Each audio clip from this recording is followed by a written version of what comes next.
Salut à tous, aujourd'hui avant de débuter l'After Zap Image, je voulais vous présenter une application qui pour moi c'est la meilleure application si vous êtes fan de foot, si vous voulez suivre un petit peu les résultats, l'actualité, c'est la meilleure application que vous pouvez avoir sur votre téléphone, que ça soit sous Android ou iOS, c'est une application à avoir, c'est OneFootball. Je vais vous présenter un petit peu l'application. Donc quand vous arrivez sur la page d'accueil, vous avez la possibilité de vous abonner par exemple à votre équipe préférée, vous pouvez en choisir plusieurs bien sûr, il y a les compétitions aussi, les joueurs, donc moi j'ai choisi le Paris Saint-Germain, je vous présente un petit peu, vous arrivez d'ailleurs sur la page abonnement, donc vous avez les news du PSG, la dernière victoire 6-1 à Rennes du Paris Saint-Germain. Ensuite vous avez une petite déclaration de Nasser El Khelaifi. Après on peut passer sur l'onglet saison où on voit les statistiques du PSG cette saison. On voit d'ailleurs les 3 buts par match, 70% de possession, assez incroyable les statistiques du Paris Saint-Germain. On continue, après on peut passer sur l'onglet effectif, on voit bien sûr tout l'effectif parisien. Vous pouvez d'ailleurs cliquer sur le nom du joueur pour aller voir un petit peu les statistiques un peu plus détaillées du joueur.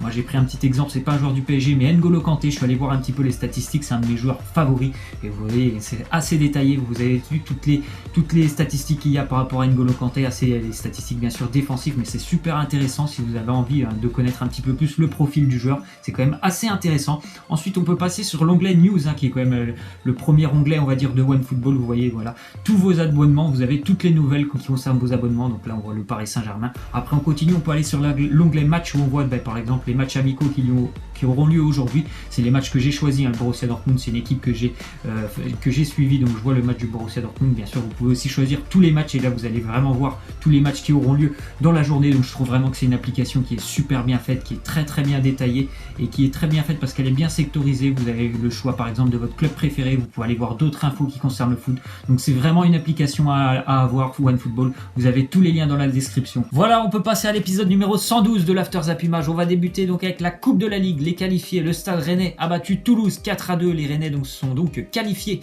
pour les demi-finales. Ils affronteront le Paris Saint-Germain en demi-finale, une équipe qui va leur poser pas mal de problèmes. Il n'y a pas plus tard que 5 jours, tout le monde le sait, le PSG est venu mettre un 6-1 à Rennes, donc les Rennais ça va être compliqué pour essayer de franchir cet obstacle qu'est le Paris Saint-Germain, mais ouais, il faudra passer par là si jamais ils veulent aller bien sûr en finale cette année. La finale de la Coupe de la Ligue, ça sera à Bordeaux. En tout cas hier, Rennes a battu Toulouse 4-2, un bon match de la part des Rennais, victoire assez logique. Il y a pas mal de bonnes choses du côté de Rennes depuis, ça coïncide un petit peu avec l'arrivée de Sabri Lamouchi en tant qu'entraîneur. Le Stade Rennais c'est vraiment plus la même équipe qu'au début de l'année avec Christian Gourcuff. Il y a pas mal de bonnes choses du côté de Rennes, donc voilà, victoire et qualification pour les Rennais. On continue avec la qualification du Montpellier Hérault, lui aussi qui fait vraiment un très bon début de saison, une première partie de saison réussie pour les Montpelliérains. Victoire du côté d'une équipe qui est quand même assez en difficulté depuis le début de saison, le SCO d'Angers. Montpellier se qualifie 1-0, là aussi c'était une victoire amplement méritée pour les Montpelliérains qui ont quand même largement dominé ce match avec beaucoup plus d'occasions que le SCO d'Angers. Voilà, une belle équipe aussi de Montpellier qui lui affrontera en demi-finale l'AS Monaco. Donc voilà les demi-finales, le PSG s'est qualifié du côté d'Amiens, victoire pour les Parisiens, donc Rennes Paris Saint-Germain et Montpellier Monaco. Continue avec l'Olympique Lyonnais qui a présenté à la presse Grégory Coupet qui succède à Joël Batz en tant qu'entraîneur des gardiens. Donc voilà, Grégory Coupet, ancien gardien de l'Olympique Lyonnais, je sais pas, ça fait peut-être 7 ou 8 ans qu'il n'est plus gardien du côté de Lyon, puis ça fait peut-être aussi 5-6 ans qu'il a arrêté sa carrière, passé par Lyon. Il a notamment aussi gardé les cages de l'équipe de France, de l'Atlético Madrid, donc c'est vraiment un très bon gardien. Joël Batz, il a passé presque 20 ans à Lyon. On voit du côté de Lyon qu'on apprécie énormément de garder les anciens joueurs au sein du staff. Je crois qu'il y en a aussi qui sont entraîneurs de l'équipe B, des jeunes, enfin voilà, du côté de Lyon on apprécie vraiment de garder les anciens joueurs de l'équipe. On continue avec une déclaration de Thiago Silva. Il nous dit: je crois que Pastore a dit au club qu'il voulait partir et qu'à la fin il a trouvé un accord. Donc voilà, Javier Pastore qui n'était pas du groupe du déplacement de Paris à Amiens, voilà, ça, lui comme Cavani, ça fait 2 matchs où ils sont écartés du groupe. Puis Pastore, voilà, il n'a pas énormément de temps de jeu non plus du côté de Paris, il a pas mal de difficultés à s'imposer surtout cette saison. Donc voilà, je ne sais pas quel club s'est intéressé par Pastore, mais en tout cas on apprend surtout voilà, normalement c'est la fin de l'histoire entre Javier Pastore et le Paris Saint-Germain. On continue avec Lucas Moura qui pourrait quitter le PSG pour Manchester United. Voilà, c'est ce qu'il voulait en gros. Lucas était rejoint de la Première Ligue.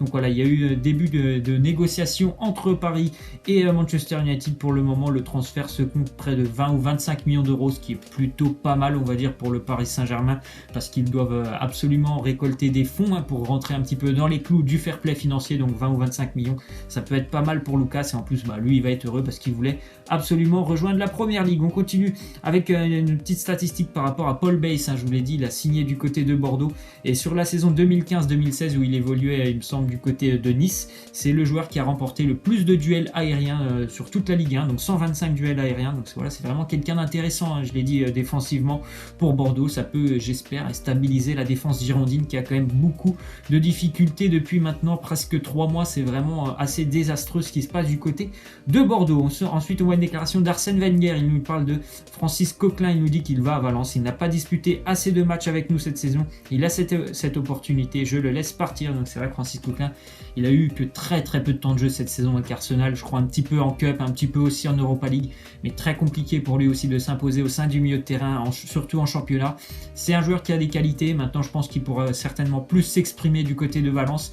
Valence qui a quand même un effectif assez jeune et intéressant, parce qu'ils arrivent aussi à relancer des joueurs qui sont un petit peu en perte de vitesse cette année, donc ça pourrait vraiment profiter à Francis Coquelin. Ensuite, on voit que Carlo Ancelotti dispose d'un accord avec Arsenal pour succéder à Arsène Wenger dès la saison prochaine. Il toucherait un salaire annuel de 10 millions d'euros sur 4 ans. Donc voilà, ça c'est quand même des infos à prendre avec des pincettes, parce qu'on sait tous que Arsène Wenger, c'est quand même quelqu'un d'historique du côté d'Arsenal. Donc pour le moment, ce ne sont que des rumeurs, mais maintenant ça fait quand même presque 1 an ou 1 an et demi qu'il y a pas mal de rumeurs, et que c'est même pas des rumeurs, il y a aussi surtout les supporters, les fans d'Arsenal qui demandent pour certains le départ tout simplement d'Arsène Wenger, et essayer d'avoir quelque chose d'un peu plus jeune, un peu plus rafraîchissant du côté d'Arsenal. Je trouve franchement que voilà, Arsène Wenger, il a fait son temps. Ce serait vraiment pas mal, un entraîneur aussi qualifié et renommé comme Carlo Ancelotti, ce serait plutôt pas mal pour Arsenal. On continue donc avec une déclaration d'Antonio Conte, l'entraîneur de Chelsea. Il nous dit: Michy Batshuayi a un bel avenir devant lui. Je suis très content de son implication, de son comportement. Je suis très content de lui quand il joue. Il doit continuer comme ça. Bon voilà, c'est des déclarations un petit peu bizarres, parce qu'on sait très bien qu'il a énormément aussi de difficultés, Michy, du côté de Chelsea. Il y a pas mal de rumeurs aussi sur lui. À tous les mercatos, on entend qu'il va partir. Après, il va rester. Antonio Conte reste sur lui, il compte sur lui, mais il ne le fait pas jouer. C'est assez bizarre aussi tout ça pour Michy. Ce serait vraiment bien qu'il essaye un petit peu de s'imposer, parce qu'Alvaro Morata est un petit peu moins bien en ce moment, donc pourquoi pas bénéficier un petit peu de la méforme d'Alvaro Morata pour Batshuayi. On continue avec une déclaration de Pep Guardiola. Il nous dit, interrogé par un journaliste sur Alexis Sanchez, il nous dit: vous bossez sur Sky Sports, vous parlez des transferts constamment, donc je n'ai rien à dire de plus, c'est votre job d'en parler. C'est toujours la rumeur qui court en ce moment, celle d'Alexis Sanchez du côté de Manchester City. On verra bien, il reste encore 3 semaines avant que la fin du mercato. Je pense que City va revenir à la charge avec Arsenal pour essayer de recruter Alexis Sanchez. On continue avec le Real Madrid qui s'intéresse à Mohamed Salah pour cet été. Voilà, le Real Madrid, bien sûr, qui a déjà c'est une saison, on va dire, qui est presque ratée déjà pour eux.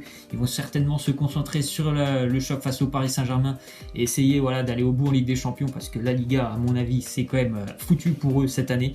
Et on sait très bien que normalement cet été, il y aura quand même une très grosse star qui va arriver du côté du Real Madrid. Donc pourquoi pas Mohamed Salah. Ça fait quelques semaines maintenant que le Real Madrid s'intéresse vraiment de près à Mohamed Salah, mais bon, il n'y a pas que lui, il y a aussi pas mal d'autres joueurs en première ligue qui intéressent le Real.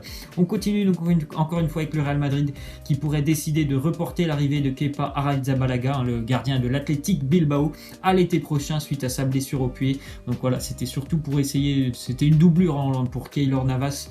Et il est blessé actuellement, donc ça n'arrange pas du tout le Real Madrid qui voulait le voir arriver directement dès cet hiver, mais étant blessé, peut-être que le Real va surtout essayer d'attendre, peut-être le faire déjà signer, mais qu'il viendra surtout et peut-être au mercato d'été. On continue donc avec les statistiques de Thomas Vermaelen, le défenseur du Barça, qui est surtout titulaire parce que Samuel Umtiti est blessé. Donc on voit les statistiques, il a récupéré 46 ballons et en a perdu qu'un seul sur tous les matchs qu'il a joué depuis la blessure de Samuel Umtiti. C'est quelqu'un, on en entend très peu parler, il n'a jamais réussi vraiment à s'imposer du côté de Barcelone. Je crois même qu'il avait d'ailleurs été prêté c'est un joueur qui a pas mal de difficultés du côté du Barcelone, mais en tout cas en ce moment il répond vraiment présent, mais personne n'en doute que dès que Samuel Umtiti va revenir, à mon avis, Thomas Vermaelen il va reprendre sa place sur le banc de touche. On continue encore une fois avec le Barça qui a fixé le prix de Gérard Deulofeu, convoité notamment par l'Inter et le Napoli, entre 18 et 20 millions, donc je pense que ça peut se faire assez rapidement, 18 et 20 millions, je pense que l'Inter et le Napoli sont vraiment capables de poser